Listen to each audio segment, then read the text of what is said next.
আসসালামু আলাইকুম সবাইকে রমজান মোবারক। এই ভিডিওতে বলা কৌশলগুলো কেউ কারো ক্ষতি করার জন্য ব্যবহার করবেন না, জেনে রাখুন যাতে অন্য কেউ আপনার ক্ষতি না করতে পারে। পৃথিবীতে 5 ধরনের মানুষ আছে যাদের ব্যাপারে আজকে আমরা আলোচনা করব।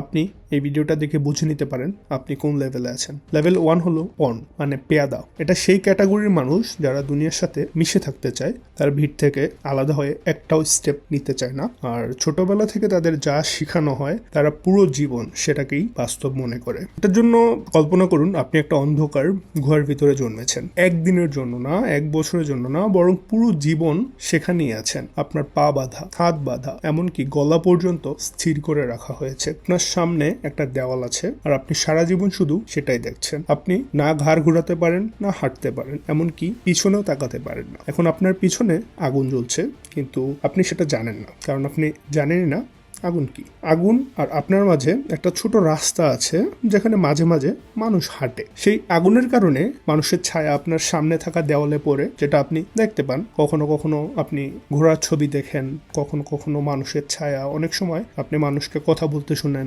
হাসতে শুনেন। আর যখনই আপনি সেই ছায়া দেখেন আপনি মনে করেন সব শব্দ ওই ছায়া থেকেই আসছে, কারণ সেটাই আপনার জন্য বাস্তবতা। এখন কল্পনা করুন আপনি একা নন, আপনার মতো আরো অনেক প্রিজনার একই অবস্থায় আছে। যখন আপনি অন্য প্রিজনারদের সাথে কথা বলেন, তারা সবাই বলে হ্যাঁ এটাই বাস্তব। এই কালো ছায়াগুলোই একে অপরের সাথে কথা বলছে। যারা বাধা আছে তাদের মধ্যে সবচেয়ে বুদ্ধিমান সেই মানুষটাকেই মানা হয়, যে বলতে পারে যে আজ সন্ধ্যা 7টায় কি ধরনের শব্দ শোনা যাবে। তারপর একদিন অদ্ভুত একটা ঘটনা ঘটে। একজন প্রিজনার মুক্ত হয়ে যায়, কারণ তার শিকল পূর্ণ হয়ে ভেঙে গেছে। সে কখনো হাঁটেনি, তাই তার পা কাঁপতে থাকে, তার গলা ব্যথা করে। কিন্তু প্রথমবারের মতো সে পিছনের দিকে ঘুরে তাকায় আর সে আগুন দেখতে পায়। সে হঠাৎ ভয় পেয়ে যায়, রেগে উঠে, এটা কি, আমার চোখে ব্যথা করছে কেন? তারপর সেই রাস্তাটা দেখে এবং মানুষদের হাঁটতে দেখে, আবারও পিছনে তাকিয়ে দেখে ওই হাঁটা মানুষগুলোরই ছায়া দেওয়ালের উপর পড়ছিল।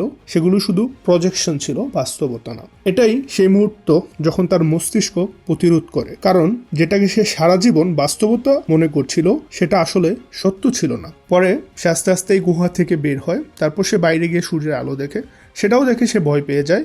শুরুতে তার চোখও ঠিকঠাক মতো সে খুলতে পারছিল না, কিন্তু ধীরে ধীরে তার চোখ সেটা মানিয়ে নেয়, আসল মানুষদের দেখতে পায় এবং তখন বুঝতে পারে যে তার গুহার দুনিয়ায় কিছুই সত্যি ছিল না। এখন সে উত্তেজিত হয়ে যায়, তার মনে হয় সে ফিরে গিয়ে তার বন্ধুদের সব বলবে, কিন্তু সে যখন আবার ভেতরে যায় তখন আবার অন্ধকার দেখে এবং সেই অন্ধকারে কিছু স্পষ্ট দেখতে পায় না। সে একটু হোঁচট খেতে খেতে ফিরে আসে এবং তার বন্ধুদের বলে আসল সত্যিটা কি। কিন্তু তার বাকি বন্ধুরা, যাদের গলা এখনো সেই দেওয়ালের দিকে লক করা ছিল, তারা হাসে, বলে দেখো বাইরে গিয়ে এটা পাগল হয়ে গেছে, আজব আজব কথাবার্তা বলতেছে। এই গল্পটি প্লেটোর অরিজিনাল বই দ্য রিপাবলিক বুক নাম্বার 7-এ প্রকাশিত হয়েছিল। এই গল্পের মাধ্যমে প্লেটো যে পয়েন্ট বুঝাতে চেয়েছিলেন তা হলো, অনেক সময় আমাদের বাবা মা, আমাদের শিক্ষক, সমাজ, বন্ধুরা, এরা সবাই আমাদের এমন এক দুনিয়া দেখায় যা অনেক সময় পুরোপুরি সম্পূর্ণ নয়। এখন আমাদের মধ্যে অনেকেই যখন সত্যিটা জানতে পারে তখন তারা ডিনায়াল মোডে চলে যায়, কারণ তারা ভিড়ে মিশে থাকতে চায়, তারা সেফ পথ অনুসরণ করতে চায়, কারণ তারা ভয় পায়।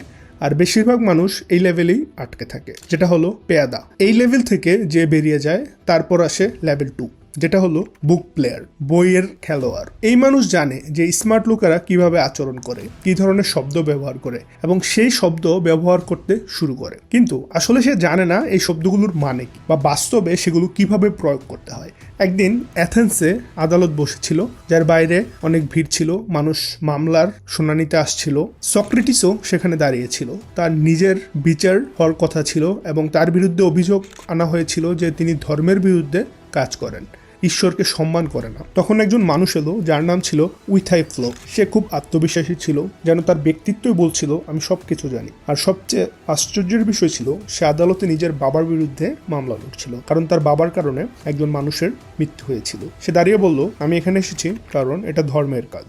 সক্রেটিস এটা শুনে একটা সুযোগ পেল। তিনি বললেন বাহ, তুমি তো অনেক এক্সপার্ট মনে হচ্ছে, আমাকেও বুঝাও ধর্ম কি, পাইটি কি, কারণ আমার বিরুদ্ধেও ধর্মের বিরুদ্ধে মামলা চলছে। এতে উইথফ্লো বলল এটা খুব সহজ।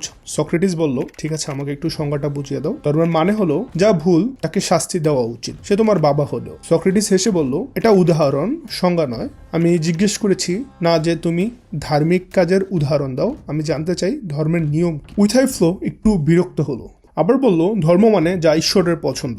এতে সক্রেটিস হাসলেন এবং বললেন কিন্তু তুমি তো নিজেই মানো তোমার ধর্ম অনুযায়ী যে দেবতারা নিজেদের মধ্যেই মতভেদ বা বিভেদ করেন। একজন দেবতা সঠিক বলেন অন্য দেবতার চোখে সেটা ভুল হতে পারে, তাহলে ঠিক কাকে ধরা হবে যে কোনো জিনিস সঠিক আর কোনটা ভুল? উইথফ্লো আবারও তার সংজ্ঞা বদলায়, সে বলে ঠিক আছে, পুরো সংজ্ঞা হলো যা সব দেবতারই পছন্দ, আর এটাকেই উইথফ্লো ডাইলেমা বলা হয়। এতে সক্রেটিস আবারও হাসলেন এবং বললেন দেখো, কোনো জিনিস কি ধর্মীয় বা ধার্মিক শুধু এই কারণে যে দেবতা তাকে ভালোবাসেন, নাকি দেবতা তাকে ভালোবাসেন কারণ সেটা ধর্মীয়?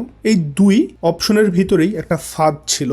কারণ যদি কোনো জিনিস শুধু এই কারণে ধর্ম হয় যে দেবতা তাকে পছন্দ করেন, তাহলে ধর্ম তো ইচ্ছে মতো হয়ে গেল।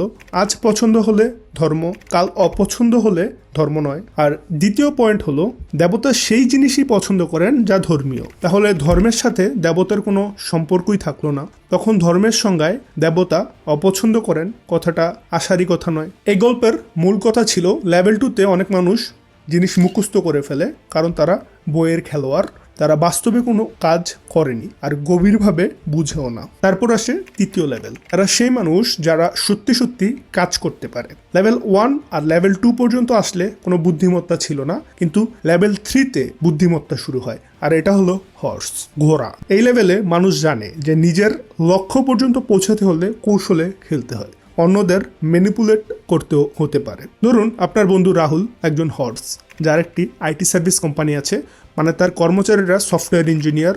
সে ক্লায়েন্টদের কাছ থেকে কন্ট্রাক্ট নেয় আর তার ইঞ্জিনিয়াররা ক্লায়েন্টদের জন্য কোড লিখে দেয়। আপনার বন্ধু রাহুল জানতে পারে যে তার কাছে একজন ক্লায়েন্ট এসেছে, তার খুব কঠোর ডেডলাইন আছে, অর্থাৎ এই সময়ের মধ্যেই তার কাজটাকে শেষ করতে হবে। যদি সেই ক্লায়েন্ট নির্ধারিত তারিখের মধ্যে তার সফটওয়্যার ডিল ফাইনাল করতে না পারে, তাহলে তার বস তাকে চাকরি থেকে বের করে দিতে পারে, তাহলে তার অনেক বড় ক্ষতি হয়ে যাবে।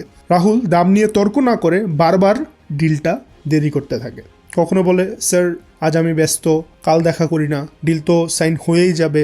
বারবার মিটিং পোস্টপোন করে। সে জানে যে ক্লায়েন্টের উপর চাপ বাড়তেই থাকবে, আর একদম শেষ সময়ে যখন ক্লায়েন্ট পুরো প্যানিক মোডে থাকবে, তখন রাহুল 1 লাখ নেওয়ার জায়গায় এই ডিলটা 2 লাখে বিক্রি করে দিবে। আর শেষ সময়ে যখন ক্লায়েন্ট পুরোপুরি প্যানিক মোডে থাকে, তখনই রাহুল সেই ডিলটা 1 লাখের জায়গায় 2 লাখে বিক্রি করে দেয়, কারণ তার ক্লায়েন্ট ভয় পেয়ে গেছে এবং অন্য কারো কাছে যায়নি, তাই বাধ্য হয়ে তাকে ওই ডিলই নিতে হয়। এরা হলো লেভেল 3-র মানুষ, যাদের ভিতরে লুকানো উদ্দেশ্য থাকে এবং পরিস্থিতি অনুযায়ী সেই উদ্দেশ্য নিয়ে গেম খেলে। কিন্তু এই লেভেলের একটা ক্ষতি আছে। ক্ষতি হলো এদের বারবার নতুন নতুন ট্রিক আনতে হয়, কারণ কিছু মানুষ পরে এদের উপর আর বিশ্বাস করে না।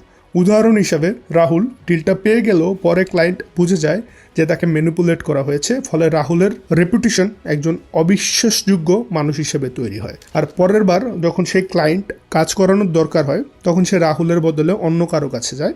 এরপর আসে লেভেল 4, উজির, মন্ত্রী। উজিরের নিজের রাজা হওয়ার দরকার নেই, সে একজন কিং মেকার। সে লেভেল 3-র মতো মানুষকে ম্যানিপুলেট করে, কিন্তু তাদের কখনো টেরি পেতে দেয় না। আর এভাবেই পুরো বোর্ড সে কন্ট্রোল করে। কল্পনা করুন একটি বড় কোম্পানি তাদের নতুন ভাইস প্রেসিডেন্ট নির্বাচন করতে যাচ্ছে। এই পদের জন্য 2 জন খুবই উচ্চাকাঙ্ক্ষী এবং আগ্রাসী ক্যান্ডিডেট আছে, মানে 2 জনই লেভেল 3-র মানুষ। এখানে আমাদের উজির সামনে এসে ভিপি টাইটেল দাবি করে না। সে জানে সবচেয়ে উপরের পজিশনে বসার মানে হলো সবার নজরে চলে আসা, টার্গেট হয়ে যাওয়া। উজিরের টাইটেল দরকার নেই, তার দরকার কন্ট্রোল। সে গোপনে ক্যান্ডিডেট এর সাথে দেখা করে, ভালোভাবে তার ইগোকে পলিশ করে বাড়ায়। ক্যান্ডিডেট বি এর সব গোপন কথা তাকে খুলে বলে দেয়। তারপর ঠিক একই কৌশল ক্যান্ডিডেট বি এর সাথেও করে। তারপর বন্ধু সেজে ক্যান্ডিডেট এর বিরুদ্ধে তাকে উস্কে দেয়। এই 2 জন ক্যান্ডিডেট ম্যানিপুলেটেড হয়ে সিইওর কাছে যায় এবং একে অপরের রেপুটেশন পুরোপুরি নষ্ট করে দেয়। যখন ঝগড়া চূড়ান্ত পর্যায়ে পৌঁছে যায় তখন উজির স্বাভাবিক ভঙ্গিতে সিইওর কাছে এসে নিরপেক্ষ সুরে বলে, স্যার হয়তো আমাদের ক্যান্ডিডেট একে ভিপি বানানো উচিত। সে তুলনামূলকভাবে নিরাপদ পছন্দ, তবে ভবিষ্যতে তাকে সঠিকভাবে গাইড করতে হবে। এরপর ক্যান্ডিডেট এ ভিপি চেয়ার পেয়ে যায়। এ মনে করে উজির তার সবচেয়ে বিশ্বস্ত বন্ধু, তাই সে তার সব কথা মানতে শুরু করে। কিন্তু বাস্তবে পুরো ডিপার্টমেন্টের রিমোট কন্ট্রোল এখন উজিরের হাতে। সে না লড়াই করলো, না কাউকে বুঝতে দিল, কিন্তু পুরো কোম্পানির কন্ট্রোল নিজের হাতে নিয়ে নিল। তবে এই মাস্টারমাইন্ড উজিরেরও একটা দুর্বলতা আছে, তার কোনো আসল বন্ধু নেই। সে শুধু লেনদেন ভিত্তিক সম্পর্ক তৈরি করে, মানে স্বার্থের সম্পর্ক। তবে সবসময় নতুন মুখোশ পরে থাকতে হয় তাকে, কারণ সে প্রত্যেক মানুষকে দাবার বোর্ডের একটি গুটি হিসেবে দেখে। লেভেল 4 এর বুদ্ধিমত্তার পর আসে লেভেল 5 বোর্ড মেকার। সে বোর্ডের ভিতরের কোনো উজির নয় বা কোনো প্লেয়ারই নয়, বরং সেই বোর্ডের নিয়মটাই সে লিখছে। কল্পনা করুন পুরো বিশ্বের ফাইন্যান্সিয়াল সিস্টেম সব ব্যাংক আর ক্ষমতালোভী রাজনীতিবিদদের নিয়ন্ত্রণে, যারা লেভেল 4 এর মানুষ। তারা নিজেদের লাভের জন্য যখন ইচ্ছা সুদের হার বাড়ায়, ম্যানিপুলেট করে। এখন এই সিস্টেমকে লেভেল 5 এর একজন মানুষ হারাতে চায়। এর জন্য বোর্ড মেকার নতুন কোনো ব্যাংক খোলে না বা রাজনীতির নির্বাচনেও দাঁড়ায় না। তার উদ্দেশ্য অন্য কিছু, পুরো খেলাটাই বদলে দেওয়া। এর জন্য সে একটা জটিল ওপেন সোর্স কোড লিখে একটি ডিসেন্ট্রালাইজ লেজার তৈরি করে এবং সেটাকে ইন্টারনেটে মুক্ত করে দেয়। সে এই নতুন ডিজিটাল কারেন্সির জন্য গাণিতিক নিয়ম বানায়, কিভাবে এটি মাইন হবে, কিভাবে যাচাই হবে এবং কিভাবে লেনদেন হবে। যখন এই নেটওয়ার্ক নিজে নিজে টিকে থাকার মতো শক্তিশালী হয়ে যায়, তখন বোর্ড মেকার পুরোপুরি অদৃশ্য হয়ে যায়। সে নিজের আসল পরিচয় কোথাও চিহ্নিত রেখে যায় না। তবে এই লেভেলেও নিজের ত্যাগ আছে। নিজের বানানো ওই সিস্টেমকে চিরদিন বাঁচিয়ে এবং স্বাধীন রাখতে বোর্ড মেকার কখনো কোনো কৃতিত্ব নিতে পারবে না। সে $1 বিলিয়ন নেয় না, এমনকি এই পুরো ফাইন্যান্সিয়াল সিস্টেম সে বদলে দিয়েছে। এই কৃতিত্বও সে নেয় না। সে শুধু সবার থেকে দূরে থেকে নিজের সৃষ্টির আনন্দ উপভোগ করে। এটা মূলত একটা সত্য ঘটনা সাতোশি নাকামোটো এবং বিটকয়েনের, যেখানে স্রষ্টা একটি নতুন ফাইন্যান্সিয়াল বোর্ড তৈরি করে চিরতরে অদৃশ্য হয়ে যায়। তাহলে পুরো ভিডিওটা সংক্ষেপে বলি। এখানে আমরা 5টি লেভেলের নিয়ে কথা বলেছি। সবচেয়ে প্রথম হলো পেয়াদা, যে কখনো নিজে কিছু চিন্তা করে না। তাকে যে নিয়ম শেখানো হয় সে সেই নিয়ম অনুযায়ী সারা জীবন চলে। তার মানসিকতা হলো সবকিছু আমার সাথে ঘটে। তারপর আসে বিশপ বা উট। সে সফল মানুষদের নকল করে, তারা যেমন কথা বলে সেও তেমন কথা বলে, যাতে মানুষ তাকে স্মার্ট ভাবে। তারপর আসে নাইট, সে কৌশলে খেলে, পরিস্থিতিকে ম্যানিপুলেট করে নিজের লাভ পর্যন্ত পৌঁছায়, কিন্তু শেষ পর্যন্ত মানুষ তার কৌশল বুঝে ফেলে এবং তার উপর বিশ্বাস করে না। তারপর আসে উজির, সে দূরে থেকে বোর্ডের বাকি গুটিগুলোকে নিয়ন্ত্রণ করে, এমন পরিস্থিতি তৈরি করে যাতে মানুষ তাকে ভালোবাসে এবং সবাই ভাবে সেই তার বন্ধু। তার হাতে কোনো ক্ষমতা নেই, কিন্তু আসল ক্ষমতা তার হাতেই থাকে এবং সেই সবাইকে নিয়ন্ত্রণ করে। এরপর আসে বোর্ড মেকার, যে পুরো খেলাটার নিয়মই বদলে দেয়। একটি নতুন বোর্ড বানানো হয়, তার নতুন নিয়ম লেখা হয়। সে এমন সিস্টেম তৈরি করে যা তার মৃত্যুর পরেও চলতে থাকবে। আপনি যদি এই 5টি লেভেলের সবকটিতে ভালো হতে চান, তাহলে আপনাকে প্রায়োরিটি এবং সময়কে বুঝতে হবে। আশা করি এই ভিডিওটি আপনার ভালো লেগেছে। দেখা হবে পরের ভিডিওতে। Thank you for watching. See you in the next one.